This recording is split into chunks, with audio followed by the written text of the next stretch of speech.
UKLO 1 year masters. No IELTS required up to 5 years visa. High visa success rate. నమస్కారం గురుగారు. శ్రీమాత్రే నమ.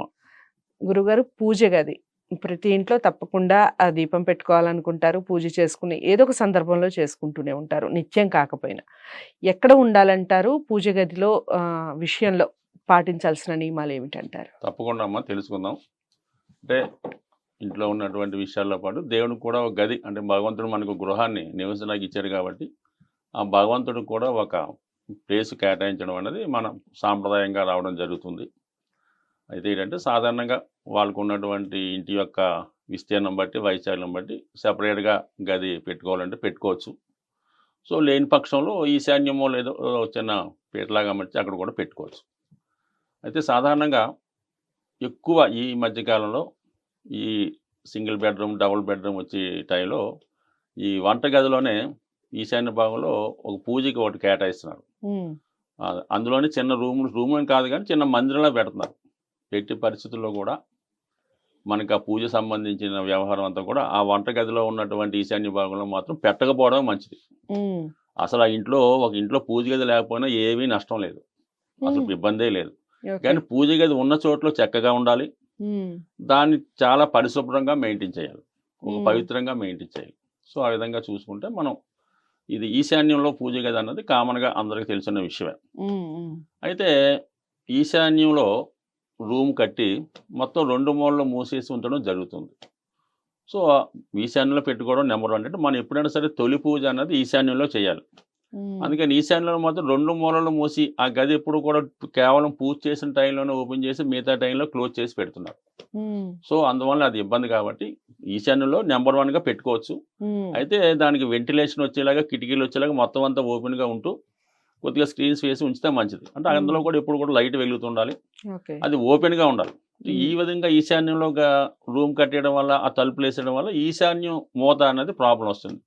So ఆ కారణం వల్ల ఏంటంటే కొంత చిన్న ఇబ్బందులు ఆ కుటుంబంలో లాంగ్ టర్మ్లో ఇంట్లో పెద్దవాడు సక్సెస్ కాలేకపోవడం, కొన్ని ఇబ్బందులు జరగడం జరుగుతుంది.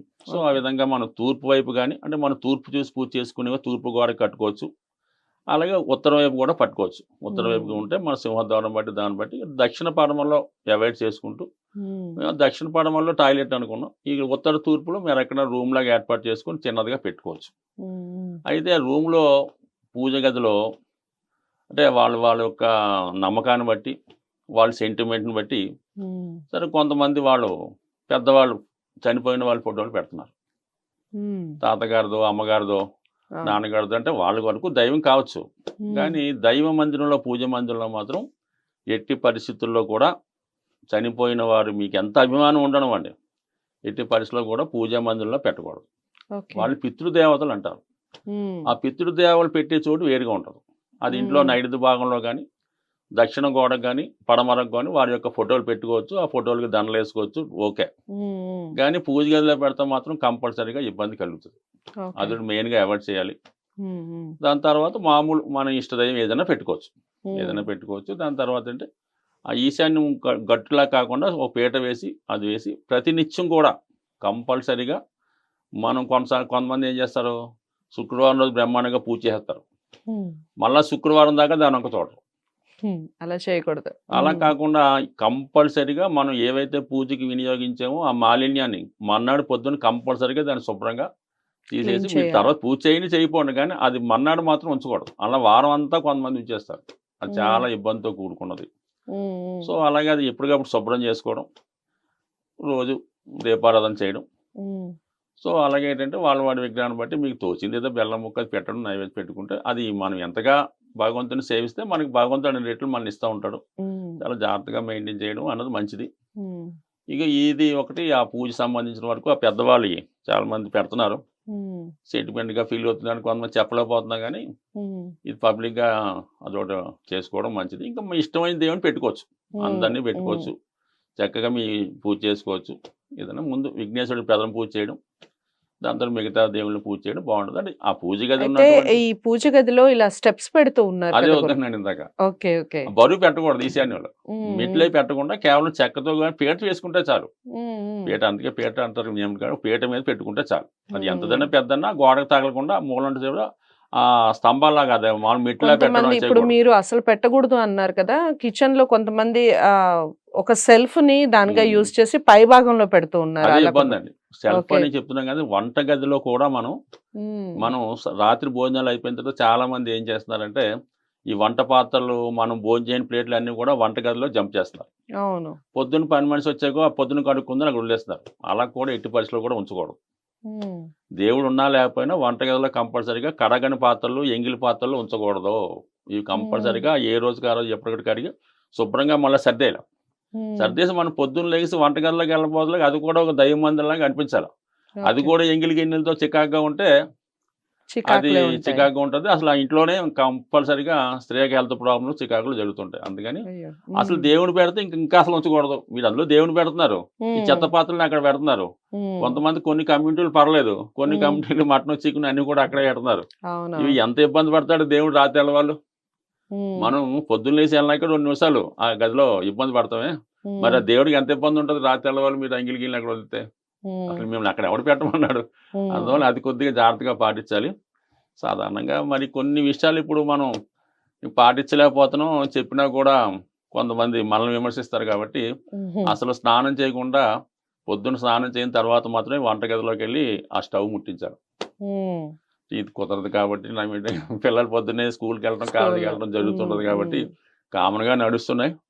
కనీసం పర్వదినాల్లోనో, ఈ పండగలప్పుడన్నా కనీసం ఈ నియమం పాటిస్తే, కనీసం శుక్రవారం బావుంటుంది. అన్నా పాటిస్తే హ్మ్. కంపల్సరీగా మనం అంటే మనం ఎంత చక్కగా చేసుకుంటే భగవంతుడు అంతగా ఇస్తుంటాడు. అంత ఐశ్వర్యాన్ని అయితే ఇస్తారు. ఏంటంటే మన పూర్వపుణ్యం బాగుందనుకోండి, ఈ హ్మ్. ఎన్ని చేసినా కూడా పూర్వపుణ్యం వర్కౌట్ అవుతుంటది. అది నడుస్తూ ఉంటది. మనం ఓకే. ఏమంటాం వాళ్ళు అలా చేస్తున్నారు వాళ్ళకి బ్రహ్మాండంగా ఉంది హ్మ్. అనుకుంటాం. కానీ హ్మ్. వాళ్ళ పూర్వపుణ్యం జనరేట్ అయింది. ఆ పుణ్యం ఓకే. ఇప్పుడు ఖర్చు చేసుకుంటున్నాడు. ఇప్పుడు ఆడు హ్మ్. ఎంజాయ్ చేస్తున్నాడు.